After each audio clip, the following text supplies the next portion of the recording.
à tous. Et bonsoir à toutes. Bienvenue dans le journal à la con de Blast. L'image du jour, c'est la disparition d'une icône télévisuelle. Sa présence sur nos écrans a marqué des générations. Son populisme assumé en avait fait une personnalité de premier plan. On l'a donc appris hier soir avec tristesse. Christiane Taubira a retiré sa candidature à la présidentielle. Autre grande disparition, bien évidemment, c'est cette icône télévisuelle qui occupait nos écrans depuis longtemps. Sa présence dans nos foyers nous a tous marqués. Il a fait partie de notre quotidien. Il n'est plus. Le Covid a totalement disparu du paysage audiovisuel. Salut l'artiste! On se souviendra toujours de ton sketch « Il n'y a pas besoin de masque, de toute façon, il n'y en a pas ». Ou le mythique « Signe-toi toi-même un papier à toi pour sortir de chez toi à moins d'1 kilomètre ». Excellent. Et ce fameux boire un café au comptoir, c'est plus dangereux qu'assis. Ah oui, on ne peut pas citer toutes ses œuvres, Patrick. En tout cas, RIP le Covid. Pour moi, tu resteras le roi de l'absurde. Tu dois bien te marrer là-haut, avec De Vos et Topor. Respect. Éducation maintenant, avec la pandémie depuis 2 ans, les masques à l'école, la guerre. Il faut protéger et éduquer nos enfants de tout ce qu'ils voient et entendent à la télévision. Et toutes ces catastrophes, là, à 20 ans, il ne faudra pas s'étonner si ça devient tous des psychopathes. Tenez, Patrick. C'est un manuel de pédopsychiatrie ? Non, c'est le rapport du GIEC. Vous inquiétez pas, ils n'arriveront jamais à l'âge de 20 ans. Ouf. Mais assez parlé de mort. Ukraine maintenant, notre envoyé spécial est sur place. Sébastien, vous êtes là ? Oui. Comment s'est passée votre nuit à Kiev, Sébastien ? Mais c'est ma vie privée, ça. Vous savez que je peux porter plainte pour diffamation. J'ai une famille, moi. Ce que vous faites là, c'est du journalisme de caniveau. La personne à laquelle vous faites allusion, pas très subtilement, elle s'est réfugiée dans ma chambre toute la nuit pour se protéger de la férocité des soldats russes. Figurez-vous. Non, je parlais des bombardements, Sébastien. Il y a des bombes à Kiev. Non, mais il faut arrêter avec ça. Il y en a des moches aussi, hein.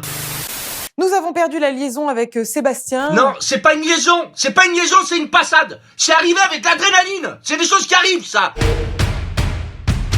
Politique française maintenant, je me tourne donc vers notre spécialiste Patrick. Ah bon ? Oui, vous êtes politologue à la Kedge University de Kedgeville, dans le Béarn. Vous avez un doctorat. Mais non. Si. Ah oui ? Si. Si. Oui. Alors, comment analyser l'intervention du président de la République hier soir, Patrick ? C'est-à-dire que tout le monde l'a fait toute la journée, donc oui, là, je pense pas que... nous devons de le faire aussi, Patrick. Ah oui ? Alors, faites voir ce qu'ils ont dit, les collègues, pour vraiment juste... T'es étonné ? Du coup, ça... bon,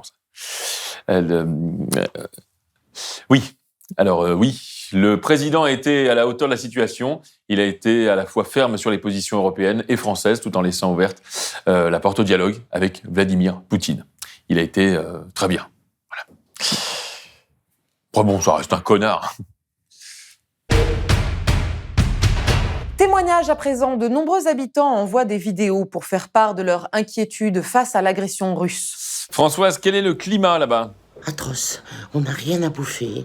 On est enfermés. C'est l'enfer ici. D'accord. Vous êtes à Kiev même ? Non, je suis à l'EHPAD Orpea, moi, à Besançon. Ah, vous n'êtes pas à la guerre ? Non, pas encore, mais j'ai fait une demande. Ah, vous allez partir en Ukraine ? Pour sortir d'ici, je suis prête à aller à n'importe quelle guerre. Donnez-moi un casque à pointe et j'y vais. Sortez-moi de là. Réfugiés maintenant, 1 million d'Ukrainiens a quitté le pays. Beaucoup se sont réfugiés en Pologne, mais d'autres sont arrivés en France. Le ministre de l'Intérieur, Gérald Darmanin...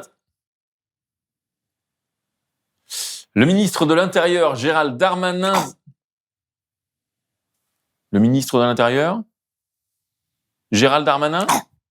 Ah, c'est sur celui-là. D'accord.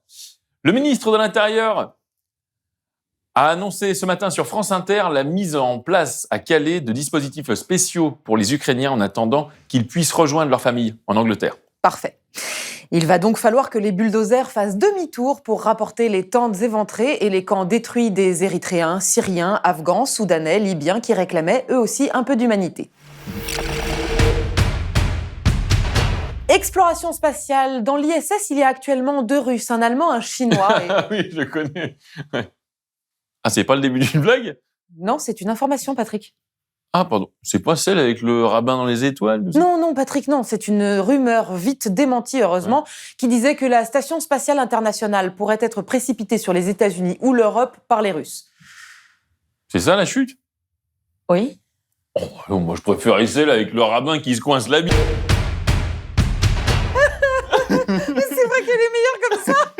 Crac dans la portière. C'est la fin de ce journal où, si l'on y réfléchit bien, vous n'avez pas été plus mal informé qu'ailleurs. Bah oui, finalement. Merci de nous avoir suivis, c'était Aude Goni-Goubert. Et Patrick Chanfray, Et surtout, n'oubliez pas, que le ministre de l'Intérieur, Gérald Darmanin... bonsoir à tous. Et bonsoir à toutes. À À lundi. lundi. Ça m'a fait le truc... Eh ben, comme j'ai vous. senti. Mais vous avez Ouais. vu, c'est... ça pique, Oui, ça pique. ça râpe. Crac dans la portière.